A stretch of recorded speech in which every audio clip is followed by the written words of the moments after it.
Hello again, everybody, and welcome to another, I guess, D&D explanation video. My video yesterday, the intention behind it was to kind of give a very, very broad introduction to what RPGs are and give some kind of generic tips as to how to get into playing them and different ways that you can play them and things like that. And then give a couple different examples, or quite a few actually, of different RPGs on the market depending on what you're specifically into. There should be an RPG, or there probably is an RPG that you will really enjoy. Now, because I have had quite a few people asking specifically about Dungeons and Dragons 5th edition and how to get into D&D specifically, that's what this video is going to be about. I am basically going to be talking about the latest edition of Dungeons and Dragons and how to get the basics of everything from like classes and races down to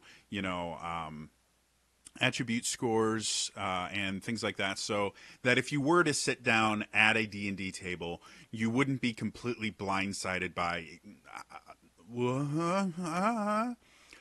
so this is not going to be quite as like intensive as like my how to play a monk guide, where I go through every single ability or everything like that. This is going to just be kind of a ground floor level explanation of what 5th edition D&D is, and the kind of things you should expect if you take my advice from the last video of just going out and playing the game. Like I said, the best way to learn how to play any RPG is to play it.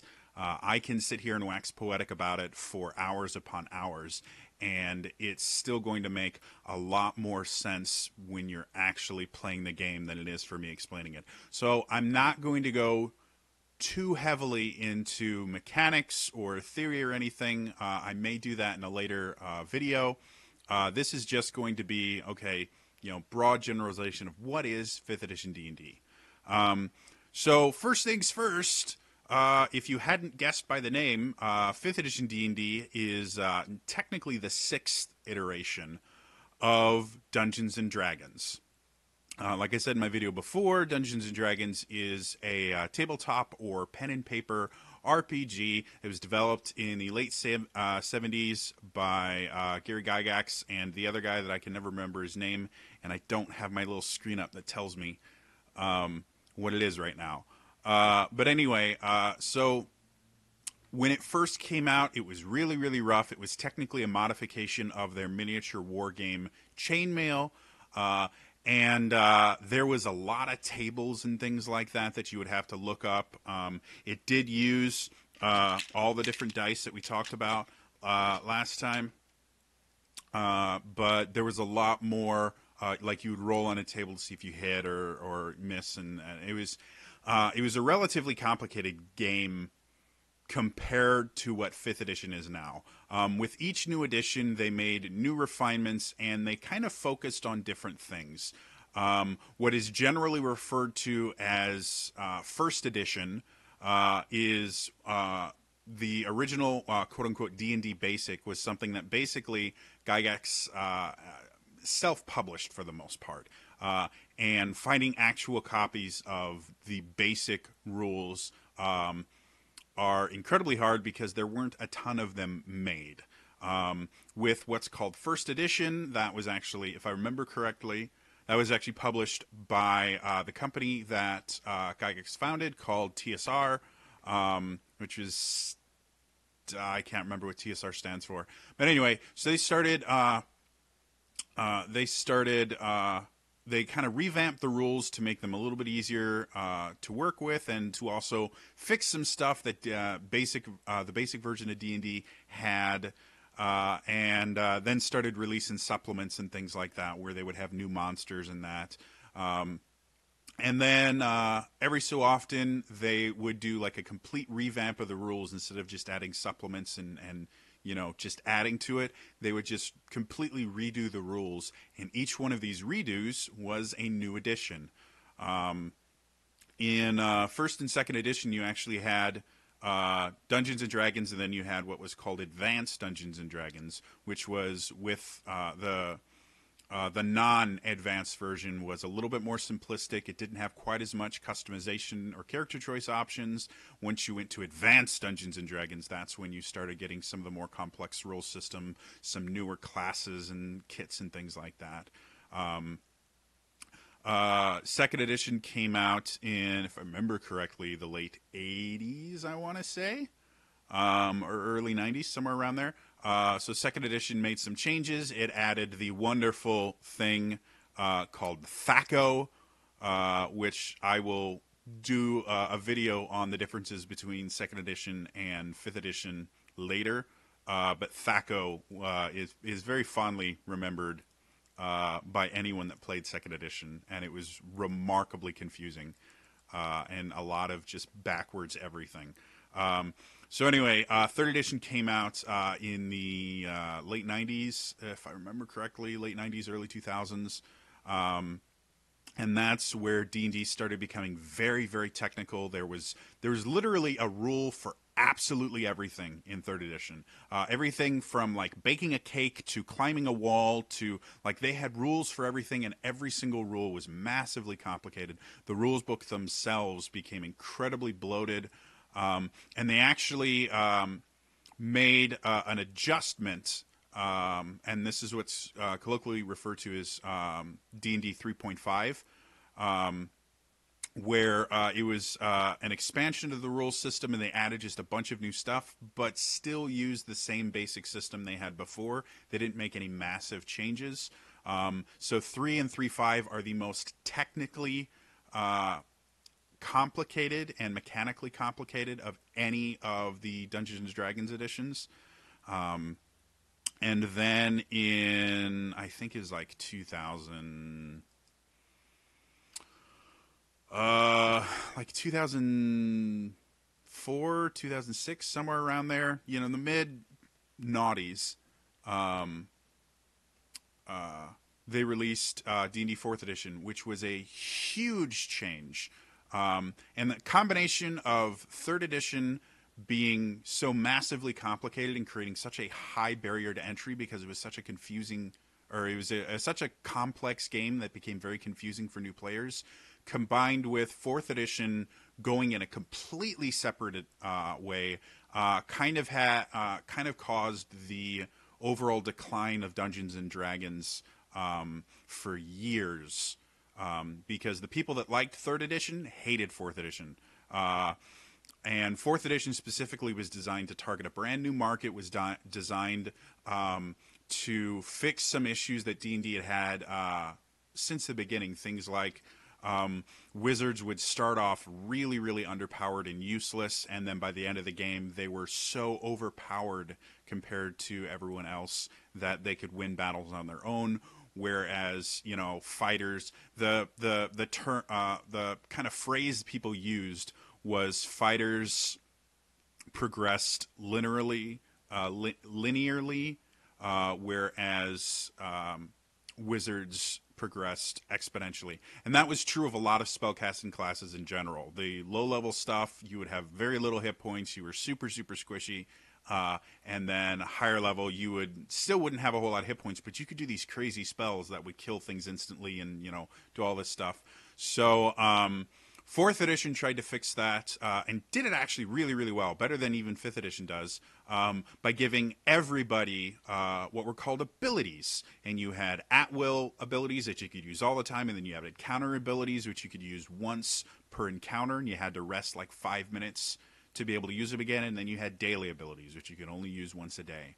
And by giving every single class these abilities and these things that made each one become more and more powerful as they got stronger, it really balanced the classes really well. But it did make a lot of people feel that it was becoming more like, you know, a lot of people call fourth edition D&D WoW. For World of Warcraft, because it had a very much it felt a lot more like modern games and stuff like that people really like, video games, than people really wanted. I love fourth edition. I think it's amazing. It was my first edition that I ever played on tabletop, and I still absolutely adore it. I'm collecting the books for it. And that gets us to fifth edition, which started a public play test in like 2012, I want to say, and was finally released, I believe, in 2014, 2015, somewhere around there. It was released at Gen Con that year. And it's amazing. It's fantastic. It took all of the good things from previous editions and kept them in, and it got rid of a lot of the things that turned people off. And because of that, and because of things like Critical Role and all these other things, it is the best-selling Dungeons and Dragons product of all time. It is currently the #1 RPG product on the market, which during late 3rd edition and 4th edition, Pathfinder was actually the #1 RPG product on the market. So 5th edition turned that around. It made so much money that Hasbro, the company that owns Wizards of the Coast, I can't believe it, or I can't remember if it was Chris Perkins or Mike Mearls, who both work for Dungeons and Dragons, mentioned that Hasbro actually specifically mentioned how well Dungeons and Dragons was doing as far as profit was concerned, which had never happened as long as Hasbro had owned Wizards of the Coast, and therefore Dungeons and Dragons. Dungeons and Dragons was the redheaded stepchild that they kind of let it exist because, again, it spawned an entire genre of games and influenced so many different things, but it never made them any money. Magic the Gathering is what made them money. So yeah, 5th edition is a big deal. It's making Dungeons and Dragons become a household name, and it really is a lot of fun. So the things that you should expect with D&D in general, but specifically 5th edition, is you're going to be playing a character, like I mentioned before.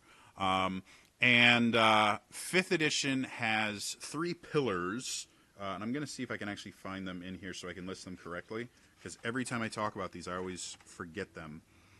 Are they actually going to... They have the 3 pillars in here. Don't they? Why do you hold everything and hide everything from me? It's not fun. Okay.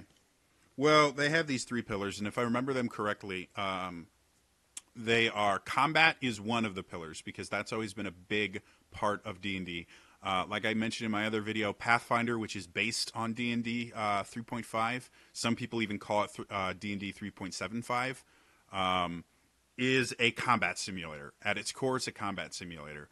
3rd edition was one of the first editions that actually kind of forced you to use miniatures and things like that. 4th edition, you couldn't really play without miniatures. Everything was actually based around, like, your movement feet was in squares, your range for attacks and everything were built in squares. You were really required to use miniatures where you didn't have to in previous editions. You could, but you could also run what's called Theater of the Mind, where you just described everything that you were doing.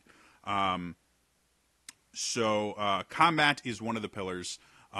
Role-playing, if I remember correctly, is the second of the pillars, and I'll talk about some of the things that 5th edition does specifically to encourage role-playing, which, if you're not familiar with that term other than role-playing game, role-playing is the idea of treating your character as an actual character instead of a game mechanic.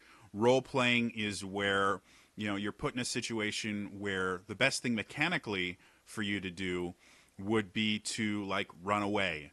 But your character has a strong sense, has a strong hatred for undead. So let's say you get into a situation where you're fighting an undead beholder.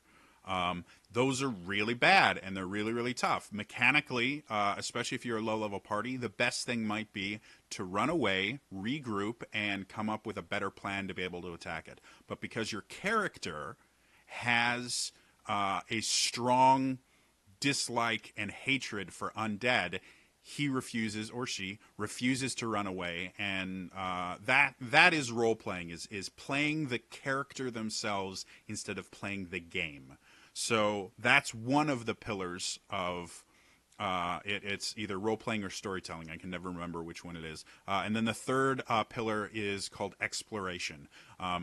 And that pillar is all about the idea of exploring the world and finding new things, and it's something that the original Dungeons and Dragons games that Gary Gygax ran in his home in Lake Geneva really had a large emphasis on, because they played in a world called the campaign setting is called Greyhawk. It was basically, there was this giant castle called Castle Greyhawk, and underneath it there was this dungeon. And the players themselves would delve deeper and deeper and deeper into this almost endless dungeon beneath them, and would go down, and then they'd find new stuff. They'd come up and rest, and so there's this really cool exploration aspect where they never really knew what they were going to find on the next level below it. So those are the three kind of pillars of 5th edition. Is combat is one of them. Storytelling or role playing is the second one. Exploration is the third one, and everything in this book is based around one of those three things. So if you sit down at a table of 5th edition, different DMs play it different ways, and you can emphasize any one of those pillars. You can emphasize all three. I think 5th edition is best played when all three pillars are emphasized equally. And that's how the game was designed to be played. So if you sit down and you're about to create a character, you are going to have basically three choices you make that are going to define what your character is, what they can do, what they're good at, what they're not good at. These are the three things that are going to kind of define your character. With a fourth being the attribute scores themselves, which I will talk about as a separate subject. So the three things that you have are your race, your class, and your background. Different people build their characters in different ways. Some people will start with a race and class combination. Some people will start with a background and then, choose the race and class based on that. Some people will start with a class and then choose their race based on their class and then their background. All three of these things are choices that you have to make, and each one is slightly different. Your race is literally that. It is your actual race, and unlike the modern world where we use race to refer to different nationalities, basically, these are actually complete separate races. You have standard in 5th edition. You have. I'm actually going to read them all out here. In the player's handbook itself, they've expanded upon these races, so there's more than this. But in just the player's handbook, you have dwarf, elf, halfling, human, dragonborn, gnome, half elf, half orc, and tiefling.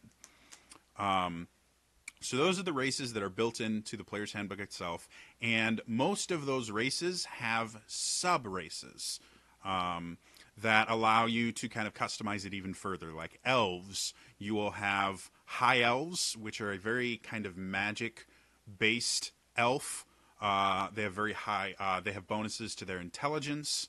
They get to learn a cantrip for free, just because they are an elf. Then you have wood elves. Wood elves are very nature focused. They have a bonus to their wisdom score. They can do special things in nature and stuff like that. And then you have what are called dark elves, which are also referred to as drow. And those are elves that they actually live underground. So they have improved dark vision, meaning they can see in pitch blackness. And they also have this innate ability to cast certain spells. The ability to cast darkness, the ability to cast dancing lights, and the ability to cast charm person. That is just part of their race. So that's one example of the races. And again, by looking at the races, the player's handbook not only has the races themselves, it actually has descriptions of the races as far as where they come from, just in general, some of the things that the races themselves tend to prefer and enjoy more, things like that. So yeah. Then you have the classes. The classes are basically your job in D&D. As an adventurer, you are going to be one of 12 classes, and each one does something slightly different. The cool thing about 5th edition, which isn't really true about earlier editions, is every class plays very, very differently. In older editions, if you were a melee fighting class, like if you were a fighter or a paladin or a ranger that was, going to be using melee stuff, or a rogue, for the most part, for the first like 3 to 5 levels, the characters played the same way. You'd go up to someone, you'd attack them, you'd end your turn. And that was really it. There was a couple little nuances, but for the most part, they all did the exact same thing. The same was true for spellcasters. In general, for the first few levels, spellcasters are the same thing. You had 1 or 2 daily spells that you could use, and once they were done, you kind of sat back in the back, waiting for a long rest so you could cast more spells later on. And 5th edition really, really well differentiated every single class. Every single one of them plays differently, right from levels like 1 to 2. Some of them, like some of the melee classes, are kind of similar right at level 1, but once you hit level 2, which happens almost instantly, they differentiate themselves, and they're very, very different. So the classes themselves that you will see in 5th edition, officially as of right now, these are the only published classes. They do have 2 other classes that they're working on and will become officially published eventually. But this is what you have right now with just the Player's Handbook. You have the Barbarian, the Bard, the Cleric, the Druid, the Fighter, the Monk, the Paladin, the Ranger, the Rogue, the Sorcerer, the Warlock, and the Wizard.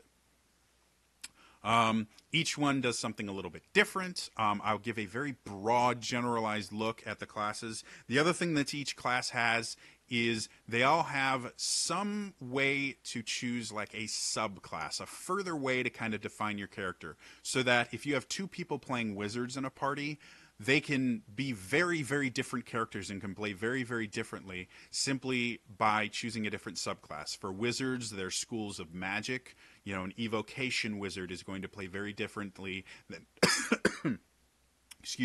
than a divination wizard, despite the fact that they're both wizards.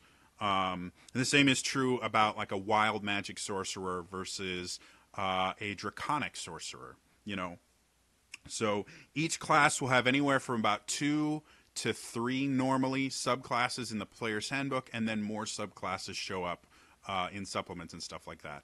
The only ones that change this are clerics and wizards. I think clerics have like 8 or 9 subclasses, and they're based on divine domains. The clerics channel the power of a deity, and so they have like 8 or 9 different ones, and then wizards have like 9 different ones, and they're the different schools of magic.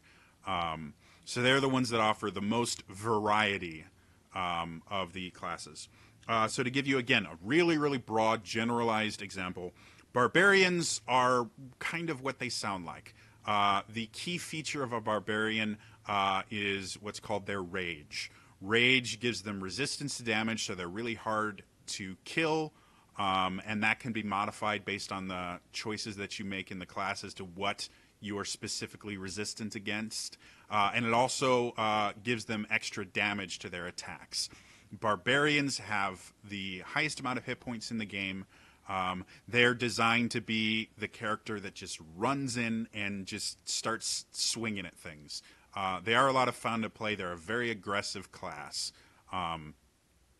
Next is Bard. Bards are generally considered the jack of all trades in D&D as it has been. In this, they become much more focused on being a kind of support class where they can help out the whole party, kind of like how I described monks. And they can do a little bit of everything. but they generally will have to specialize in something as they get higher levels. So bards are what's called a full caster, which means they get spells, I believe, right from level 1, and they will actually go all the way up to being able to cast 9th level spells, which are the highest level spells you can. And they also, their kind of defining thing is this thing called inspiration.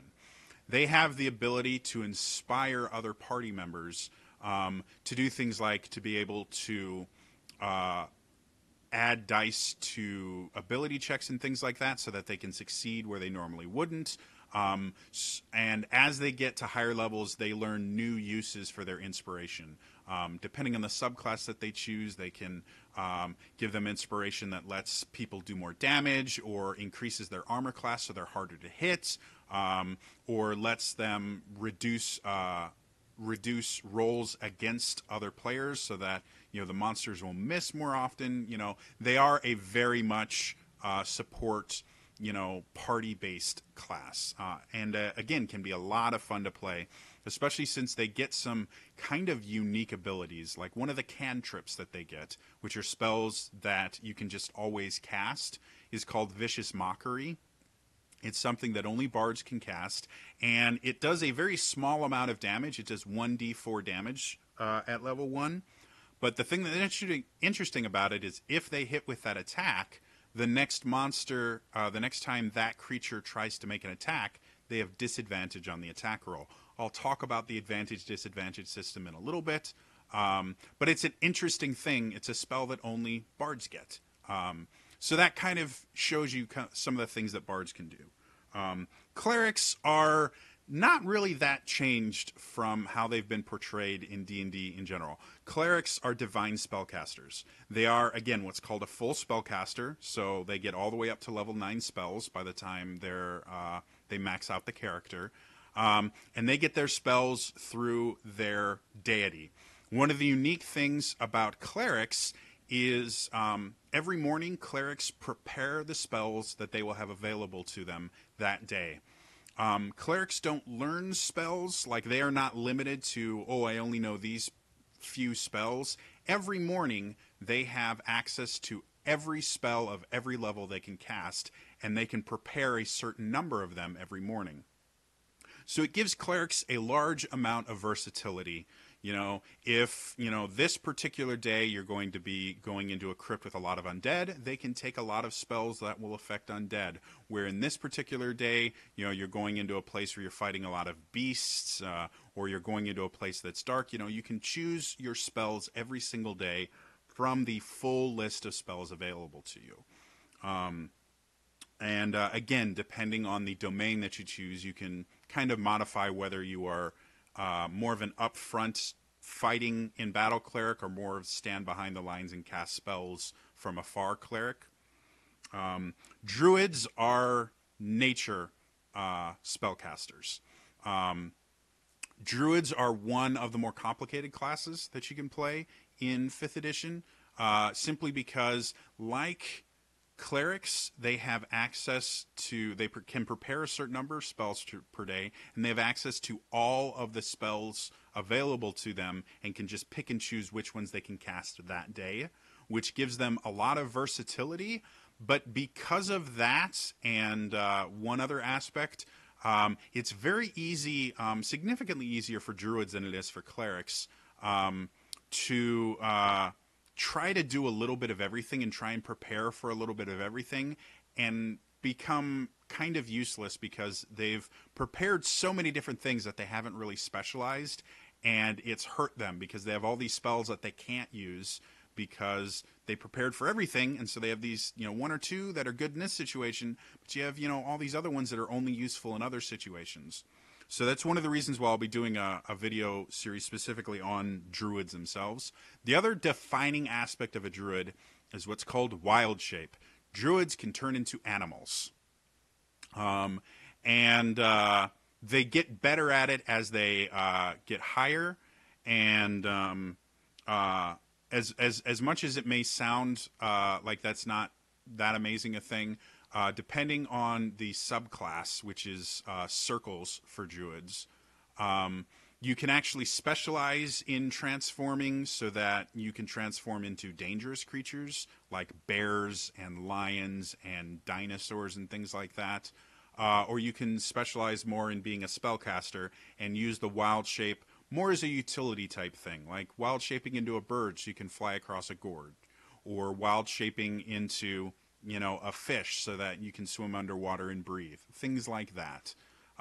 So those are kind of the defining aspects of the druid, where they are a spellcaster, they're a full spellcaster, but that transformation ability is really what sets druids apart from every other class.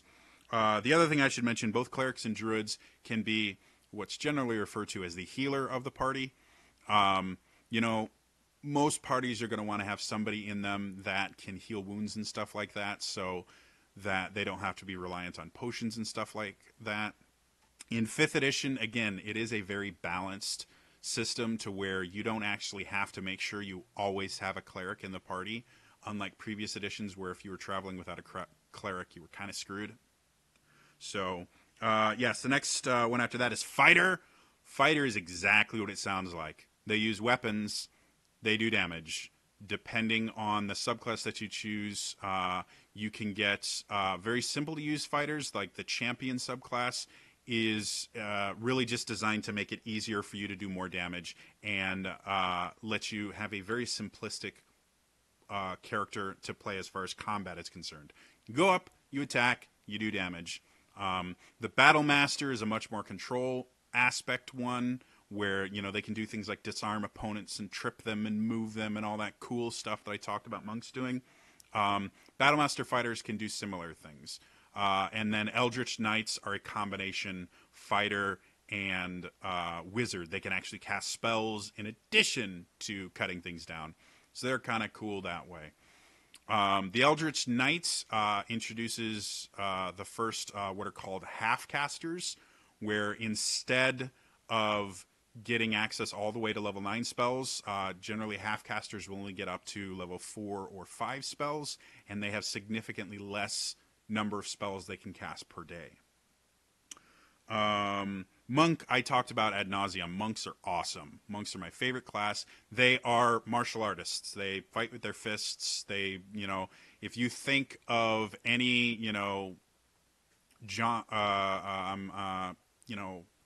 kung fu movie stuff like that, that's what monks are based on. That very, stylized cinema martial artist that does all those cool things. It can jump off walls and run on water and stuff like that. That's the monk. They're awesome. They're great. I have 2 different videos dedicated to them.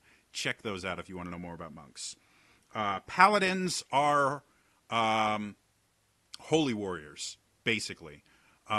They've changed a lot since they were first introduced, I think, in either 1st or 2nd edition, where paladins had to be what's called lawful good. I'll talk about alignment later.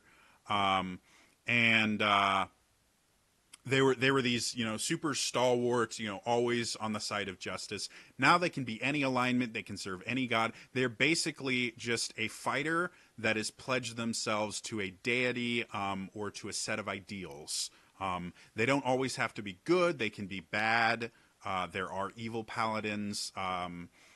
Things like that, but they are divine fighters. And their kind of defining feature is a thing called smiting. What it is they're a half-caster. Like I mentioned before, it means they have less spells that they get access to. They only get up to about level 5 spells by the time they hit level 20. And what they can do is, instead of casting a spell with their attack, when they hit somebody, they can burn a spell slot and just do extra damage. And it makes them play very, very differently from fighters, despite the fact that they're both kind of, I'm going to go in and chop things up. They do have spells like, they can increase their armor class, or they can add special effects to their weapons, or, they can heal people, stuff like that. But the smiting is just something that after you hit someone, you can go, you know what, I want to do extra damage, and just add on extra damage. and it's really they're a great burst damage type class. The other thing that is unique to them is an ability called Lay on Hands, which is they have a pool of hit points that they can use to heal themselves, heal others. They can use them to cure diseases and poisons on stuff. And that doesn't cost them spells or anything. They just walk up and they choose how many hit points they want to pump into somebody, and they do it. So those are kind of the defining features of paladins. Rangers are interesting.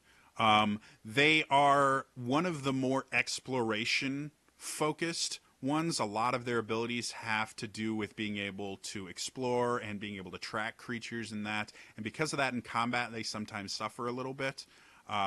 And as far as 5th edition classes, Rangers are the ones that people probably have the most issues with because they're a little bit weird. There's not a whole lot of things that Rangers can do that other classes can't do better. So they're unique in that way, and there's been lots of revisions and stuff like that to make them a little bit more competitive as far as everything else. But they can be a ton of fun to play, and again, when you're focusing on that exploration aspect, Rangers do really, really well. Rangers are basically those people kind of like Strider from Lord of the Rings, where they live in the wilderness and they're very good at, understanding nature and wandering around. They are what are called half spellcasters again, so they get access to some spells that generally augment their abilities. And one of the defining features of Rangers is actually a spell. It's called Hunter's Mark. What it is basically the Ranger specifically picks a target out, and then any time they do damage to that target, they get to add an extra d6 of damage. That's kind of the defining thing for Rangers. There are other classes that get access to Hunter's Mark, like subclasses of one of the subclasses of Paladin gets access to Hunter's Mark. But for the most part, that is a Ranger thing, and that's what they designed the Ranger around, is this Hunter's Mark. And then the subclasses, the other thing that they have 2 different subclasses. The Hunter subclass just helps you to do more damage and do different things in combat, where the Beastmaster subclass, you get a pet. You get an animal that follows you around, that helps you out in combat, and as you get more powerful, your animal companion can do more things. It's one of the more underpowered classes because, again, how 5th edition works with action economy, they tried to limit giving one character or one player the ability to basically play 2 different characters, and it didn't work very well, to be perfectly honest. But Laura Bailey from Critical Role, her character in the first campaign, Vexalia, was a Beastmaster Ranger, and she showed really well how the class can be just a super powerhouse of a class and really, really fun to play. So that's Rangers. Rogues are your basic stealthy characters. They slink through the shadows. They're really, really good. They get this thing called expertise, which is something that bards get as well. But it basically makes it so that there are certain abilities that they are really, really good at. So a lot of rogues tend to take expertise in stealth, and will have these super high stealth rolls that no one can ever see, or really good at picking locks, or really good at lying to people, or sleight of hand stealing from people. That's what rogues are. They're really good at a few abilities, and they have 2 kind of combat mechanics that really define them. They have one which is sneak attack, which basically means under certain conditions, instead of just doing the damage that they normally would do with like a dagger or something like that, they get to stack on sneak attack damage, which starts out pretty small at like just 1d6 additional damage. And once they get to like level 10 or 11, they're doing an extra 5d6 or 66 damage on every attack that meets this, or once per turn that meets this. Meets the qualifications for sneak attack, which I'm not going to go into the specifics of. which turns them into huge burst damage dealers, especially if they get what's called a critical hit, which I'll explain in a little while. But it's basically if you roll a 20 on a d20, not only do you automatically hit on the roll, but you double all of the dice. You double the number of dice that you roll. So if you're doing 5d6 damage already plus a d4 for the dagger that you're using, and you get a crit, that turns into 10d6 damage and 2d4 for the knife. They're great burst damage characters, and they're great for those people that want to play that kind of spy, sneaky kind of character.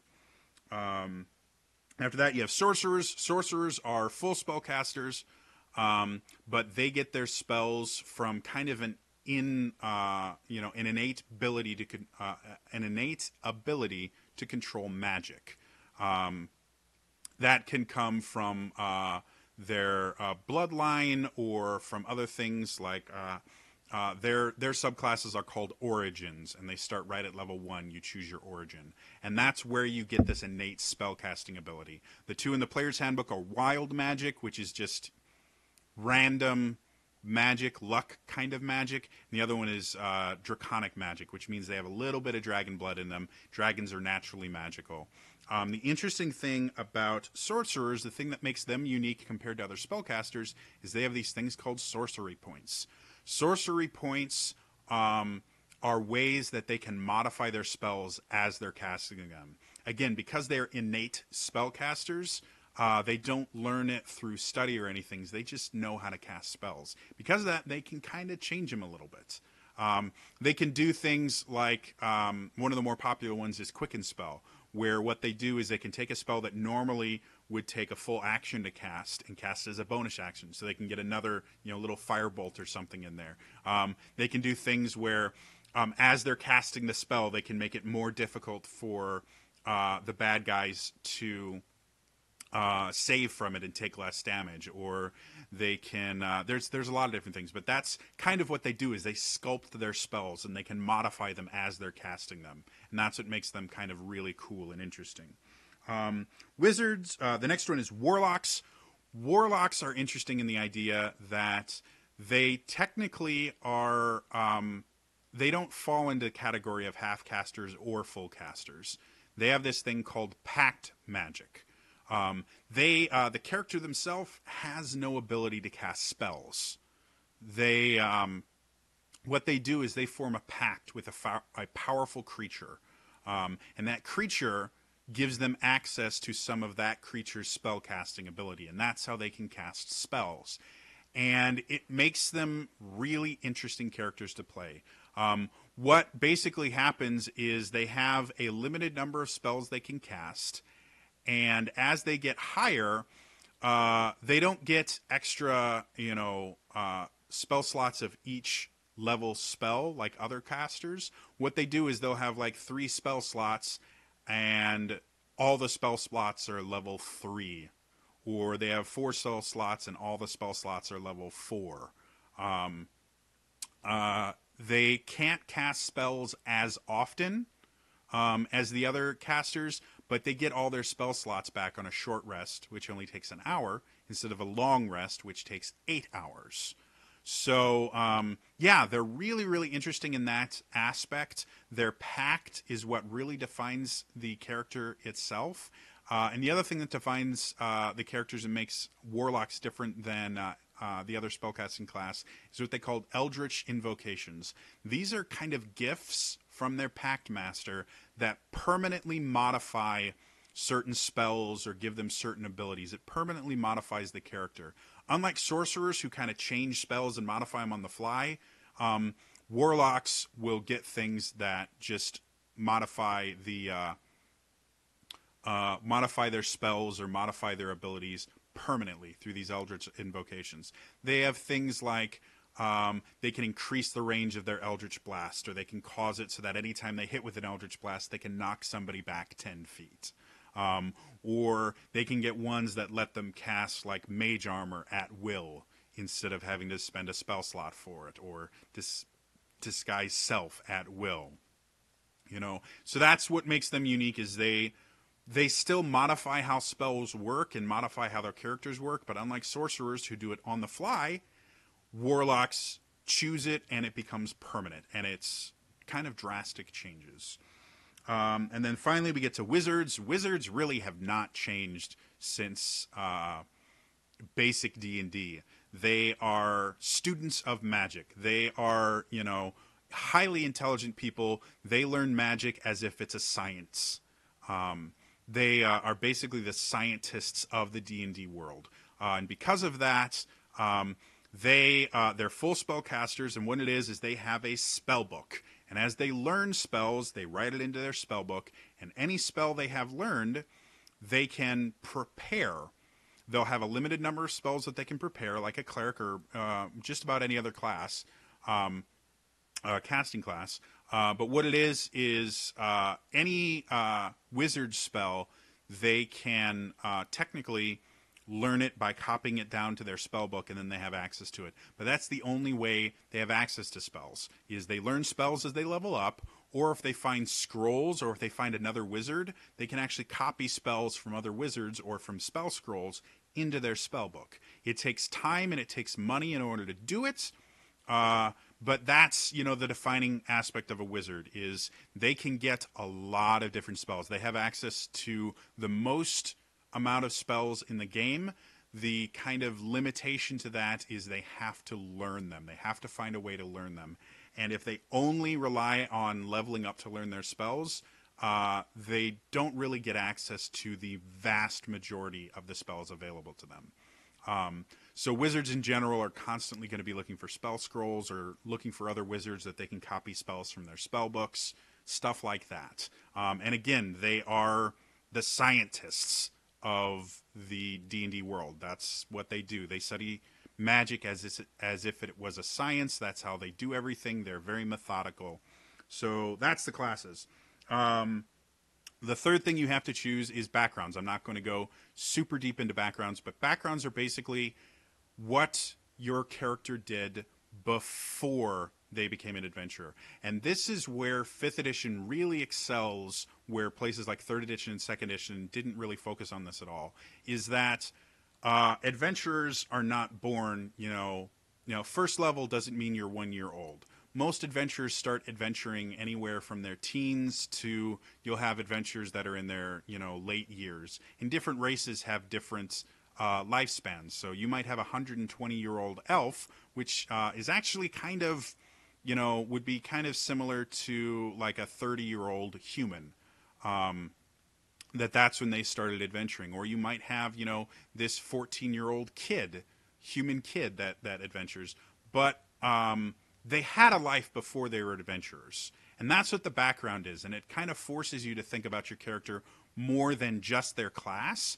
It forces you to think about the character, well, where did they come from? Why did they become an adventurer? There's, I don't know, somewhere around like,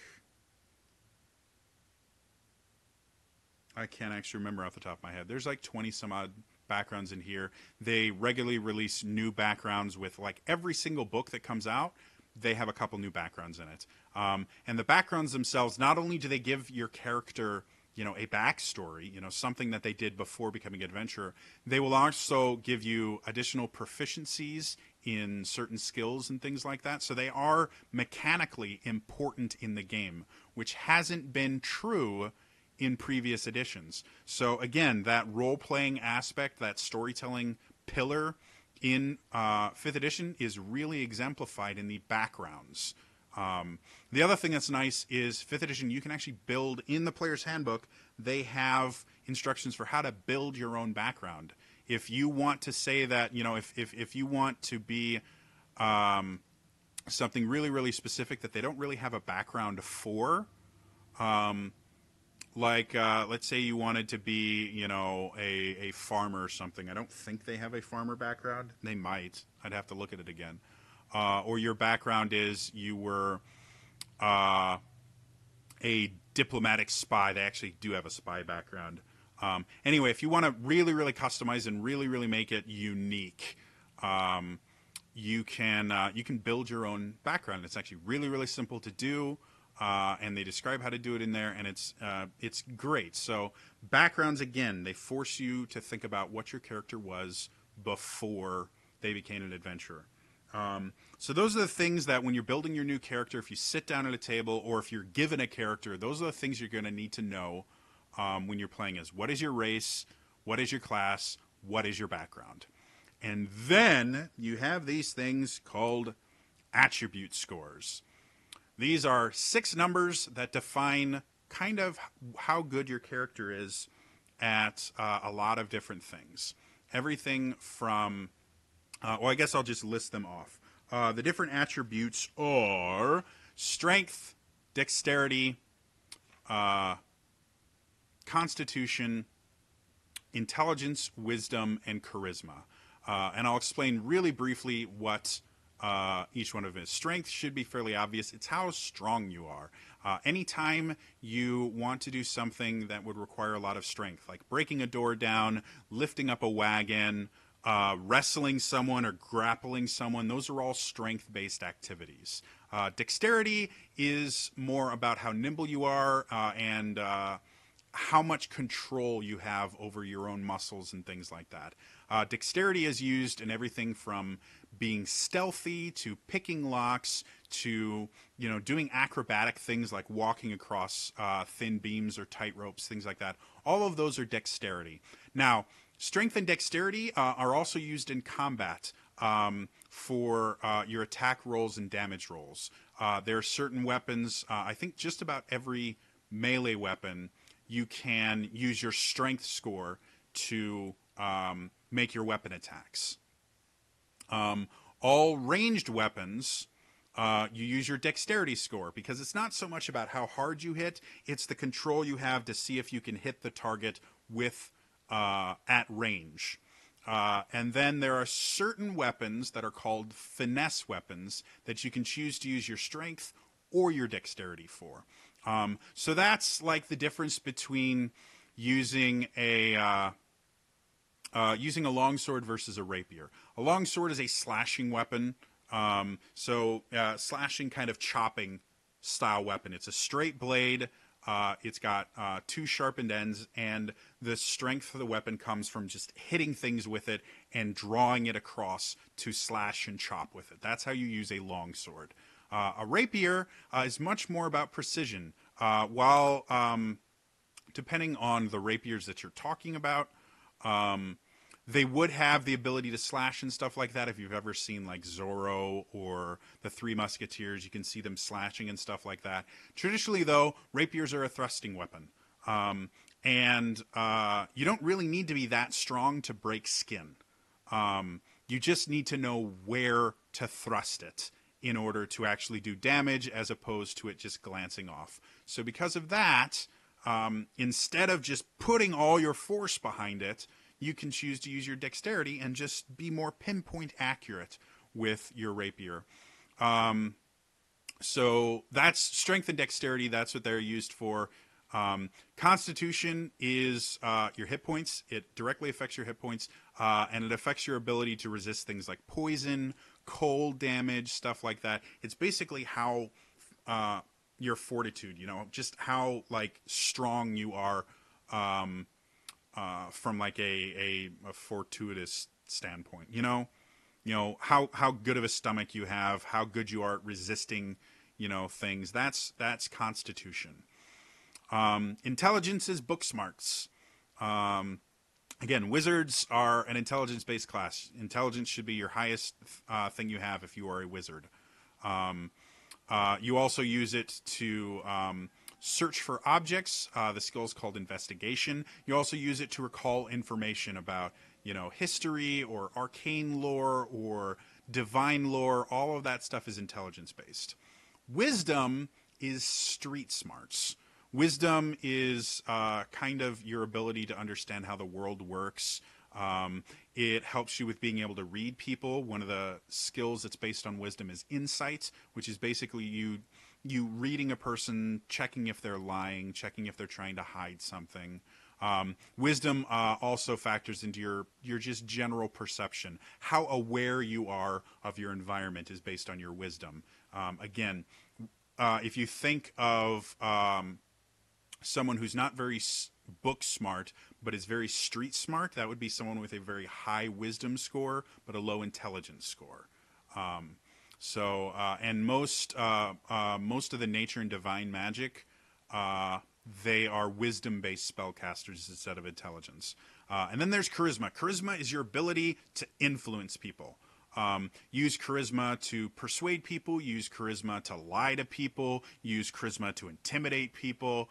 Use charisma to perform and sing songs and do tricks and stuff like that. All of that is charisma. It's your ability to influence other people. Sorcerers and warlocks, that is their, and bards too, that is their spell casting ability. Their ability to influence people manifests as their ability to control magic. So that's the ability score system. There's other stuff you'll deal with, like weapons and armor, equipment, all that stuff.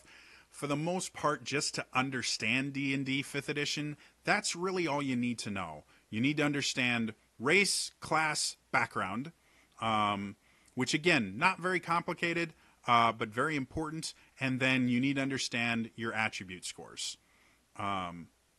And that's really what defines 5th edition.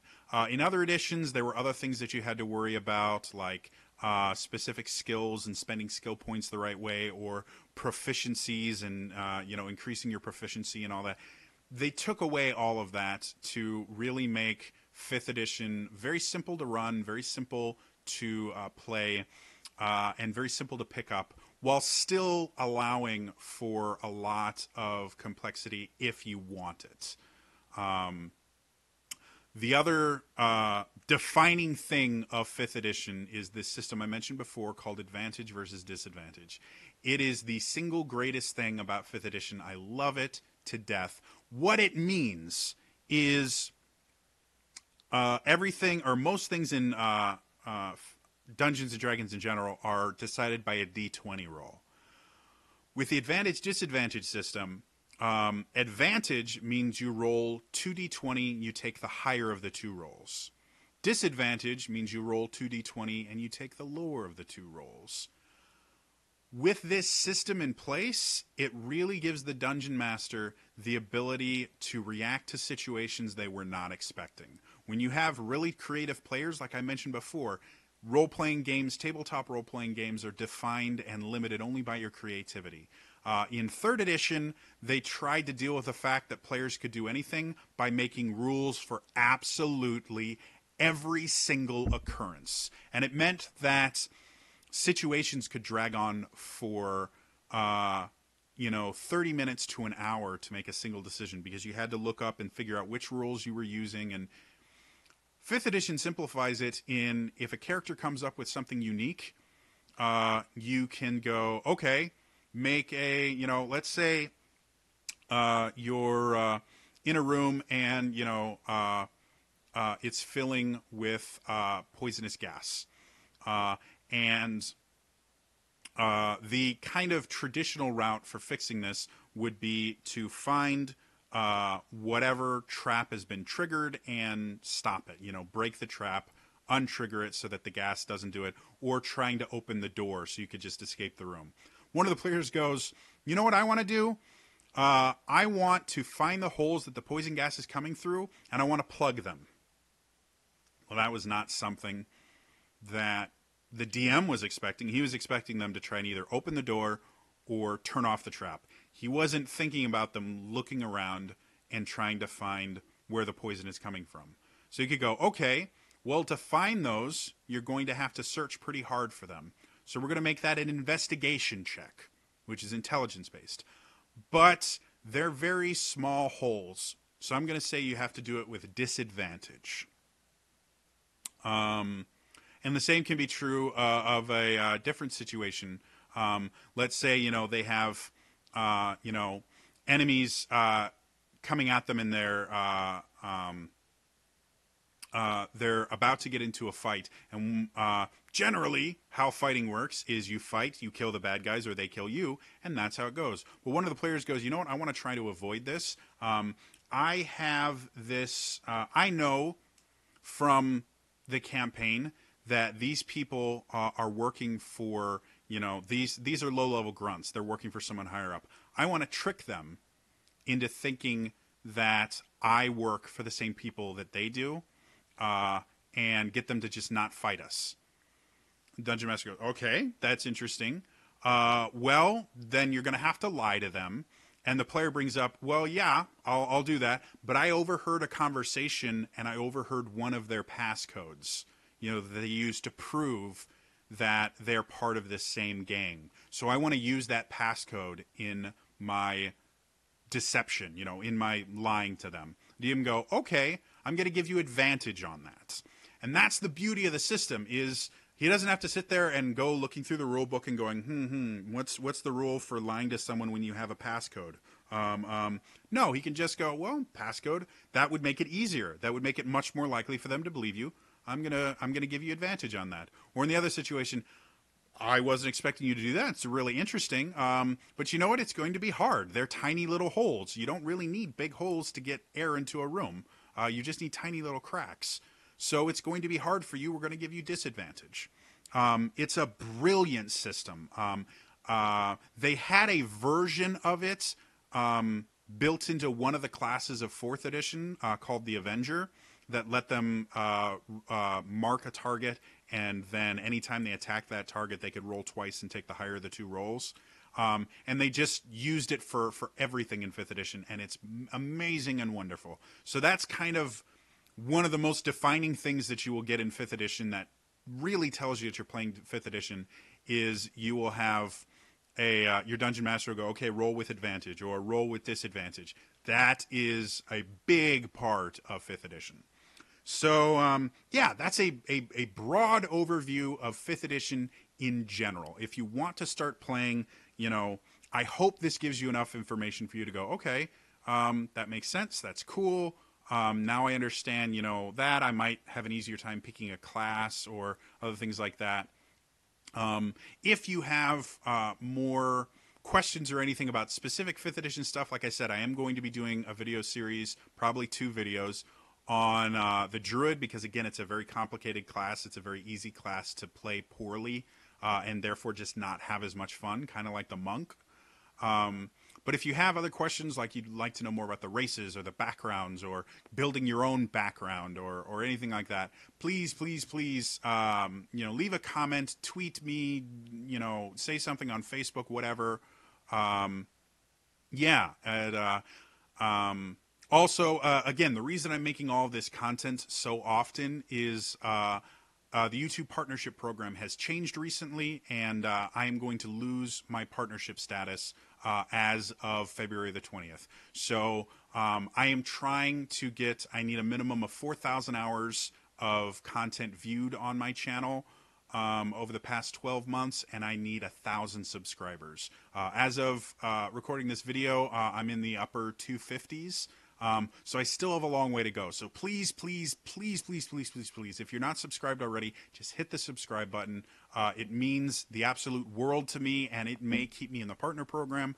The other thing is, please like the video, comment on the video. All of those make it easier for this video to get seen by other people, just as recommended videos, and for me to get just people coming in and seeing my content that I'm not physically sharing with them. The other thing you can do, please share this video. Share it on Twitter or Facebook. Anyone you think would enjoy this information, please share it. I've got over 700 videos on this channel. There is a good chance there's going to be something on here that people are going to enjoy. I have a very wide range of topics that I talk about. I have funny stuff. I have serious stuff. I have D&D stuff. The list goes on and on and on and on and on. So please share it. Subscribe to the channel, like the video. All of those things, commenting on this video specifically, all of those things make it that much more likely that I'll get to keep my partnership status. So anyway, that's all for me today. I will see you guys next time. All right? Bye-bye.